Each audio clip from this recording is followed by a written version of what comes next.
All right, Nick, let's talk about the Notre Dame Fighting Irish. I think the Irish had a fantastic season last year.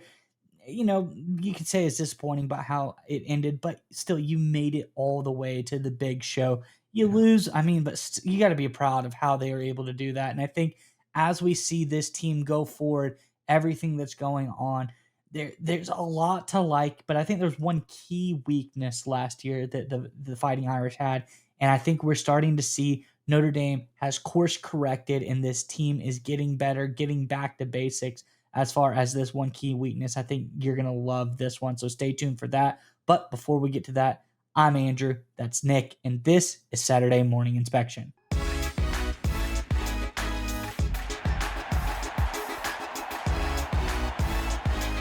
All right, Nick, as I alluded to, one key weakness for the Irish has, got a little bit of course correction. They're going in the right direction now. I think we're going to see some significant improvement when it comes to the receiver group, the receiving grade for this Notre Dame team. Not very good last year, and I don't need to remind everyone about it, but nonetheless, let's pull up the data so we can see kind of over the last couple years where Notre Dame has been in the receiver department and where they were last year. And I think you're going to be astounded with exactly what is going on here. So that brings me to our first graphic here. Notre Dame's receiving grades. We see in 2022, this is a team that ranked 39th in the country in receiving. Not too bad, top 40, top 50, whatever. It's not horrible, but that's not where you want to be a national championship caliber team. The 74.9 grade for PFF for receiving. So again, not good, not bad, not where you want to be a national champion. So look at 2023, they were sixth in the country. Wow, that's incredible. They jump up 33 ranks and get sixth in the country in receiving grade, 86.1 grade. Now, this is where you want to be as a national championship team. You have top six receiving grade in the country, receiving ranking in the country. You're doing pretty good. You don't complain too much about that top six. That is where some of the best teams were. Ohio State was like number one last year.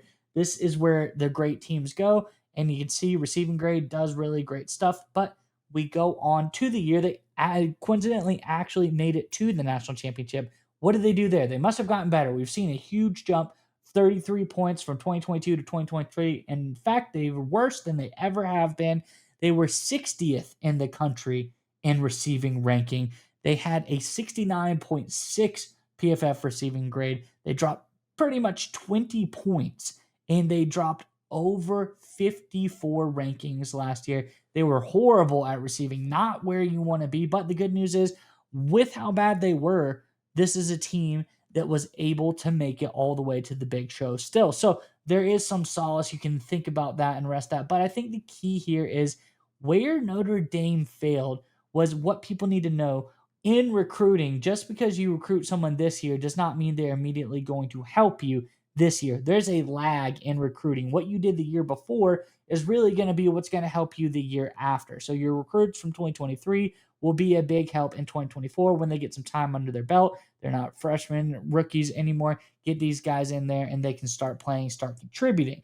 And now that leads me to our second and final graph here, showing Notre Dame's receiver recruitment the last couple of years.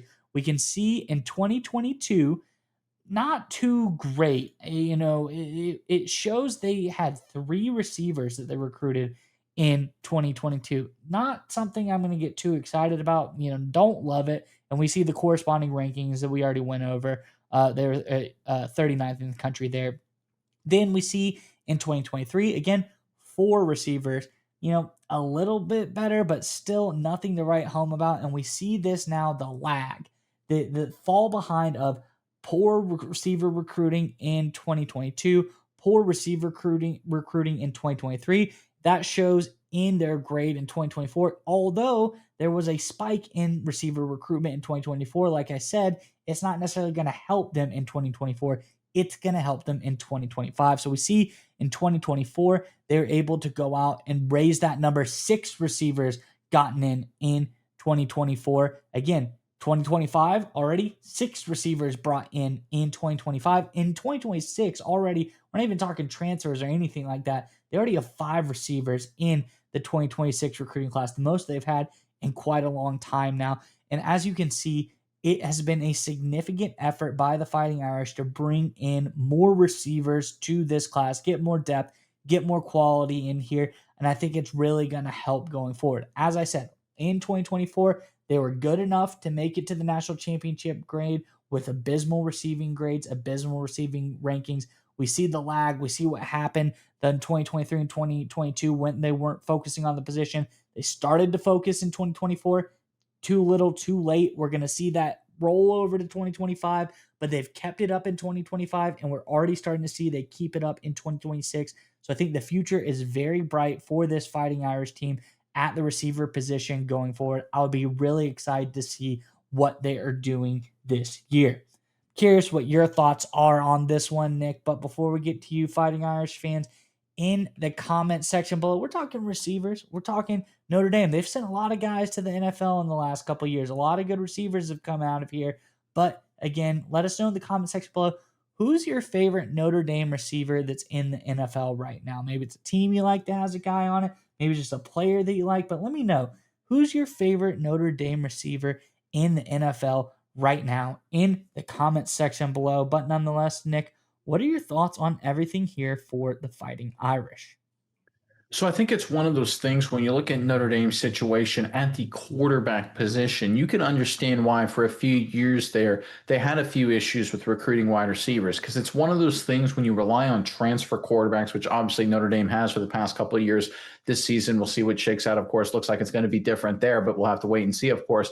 But I think when we look at Notre Dame, when you had Hartman, of course, and then you had Leonard last year, what you run into is they're not a receiving recruits. I'll say it like this: they look for stability. They look for great quarterbacks they want to play with for 2, 3, 4 years. Because if you think about it from a receiver's perspective, when you're going to a school, you're not necessarily going to play in that school necessarily, in that team, that program. You're selecting two things. You're selecting an offensive coordinator and a quarterback, and you're hitching your wagon to your collegiate career, whether it's your goals professionally or just to win games or catch a lot of balls, whatever it is, to those two aspects. And Notre Dame's had a lot of volatility at the quarterback position, and it makes a lot of receivers, not necessarily incorrectly, a little jittery because you're like, okay, we don't exactly know what's going to happen here with the quarterback position. Am I going to go somewhere and I'm going to be stuck with a really bad quarterback deal? My collegiate career is going to go down the tubes because I'm with a quarterback that can't play, right? That's a real thing that's in receivers' minds, especially these young recruits, especially the quality recruits, right? They want to go play somewhere where they know the coaching staff will just stock them with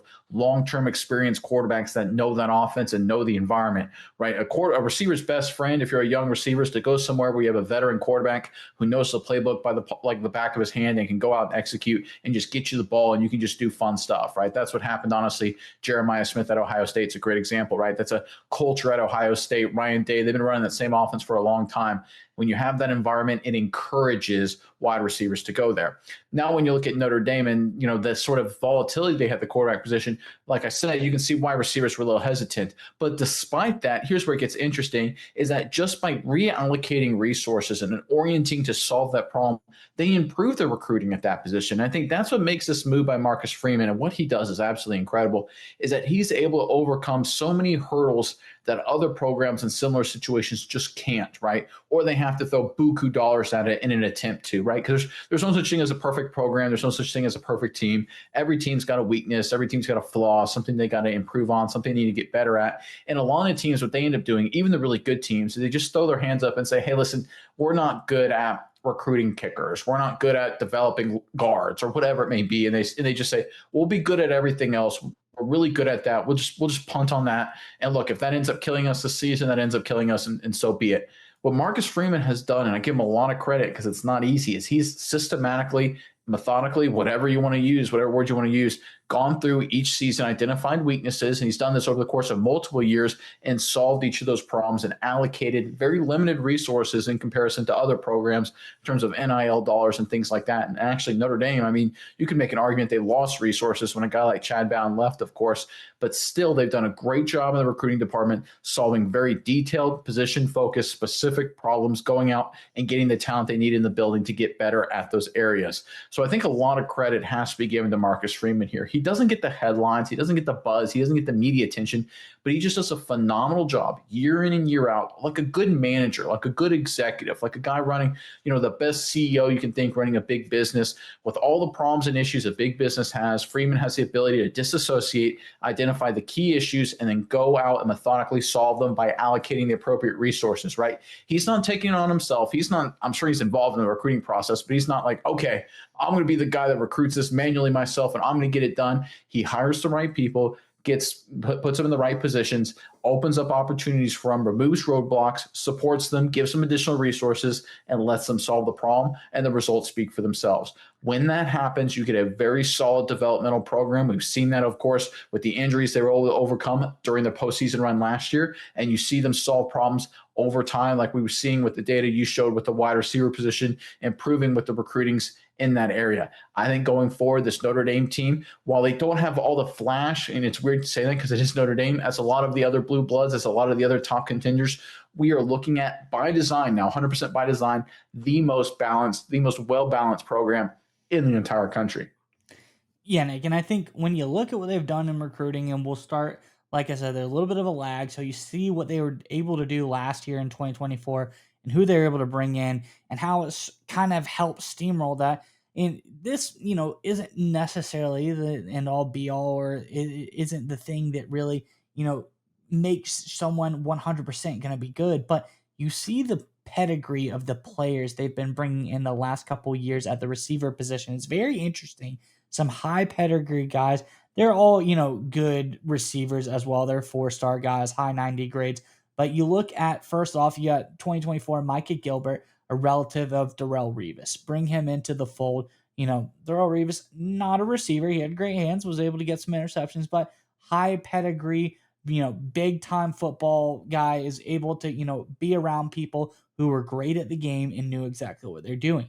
Roll that in to the next year in 2025 class, excuse me, you get Jerome Bettis Jr., Jerome Bettis' son, bring him into the fold. That's a high pedigree player, a guy who's been around a lot of great people. Then you get Elijah Burris, Plexico Burris' son, bring him into the fold as well. And then finally, in this next coming up class in 2026, you're able to get Devin Fitzgerald, son of Larry Fitzgerald, into your program as well. Look at this. You got some high pedigree receivers. Guys have been around, some of the best receivers, best players of the game of all time. A lot of legends there, a lot of guys who know what it takes to be great. So I think we're starting to see something special here. Not saying that any of this means anything. It's just interesting to see, the pedigree, the caliber of players they've been bringing over the last couple of years and how it's helped skyrocket the rankings. You're a receiver and you say, oh, wow, Larry Fitzgerald's son is going to Notre Dame.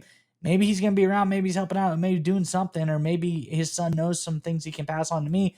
I want to go play with those type of guys. I want to go play with, the son of Jerome Bettis, son of Plexico Burris, relative of Darrelle Reeves. That is really interesting how they kind of shifted that gear the last couple of years and brought in some high pedigree receiving talent to this team. And I think it's going to continue. I think we're going to see a big upgrade for Notre Dame in the receiving department this year. But I think the key here for me is when you look at the graph, you see what's going on. It's not just this year. It's that they've continued the trend the next couple of years. They didn't take their foot off the gas. I expect 2026 actually to get some more receivers in there because we're not even talking transfers if they've been able to bring in there yet because that's not even on the table. So this is looking really good. I think Notre Dame has made a big improvement, and I think they're getting ready to have a better season this year and potentially win the big one this time. Go all the way with this much, much improved receiving core. And just one final point to end on, because you hit on those pedigree guys. You talk about NFL dads. This is what you're talking about, right? NFL dads recognize smart programs. They see good management. They were part of it. They observed that in the National Football League. Big boy. The NFL's corporate. College football's different. They look at what Freeman is doing with how he's spending those time and effort and those allocation of resources, like I mentioned, and they said, okay, that's like the NFL. So they're willing to put aside the quarterback volatility. They see that too. Everybody does, and say, okay, the way Freeman runs this program, the way he communicates his vision to us, the way he uses his resources, that's NFL like. I want my son to play there. It's a way to overcome, I don't want to say quarterback issues, but what's happened at the quarterback with their transfer approach. I think going forward, we're going to see more and more wide receiver recruits for the reasons you brought up coming to Notre Dame. And again, give all credit to Marcus Freeman and the job he's done, the most underrated coach in modern college football.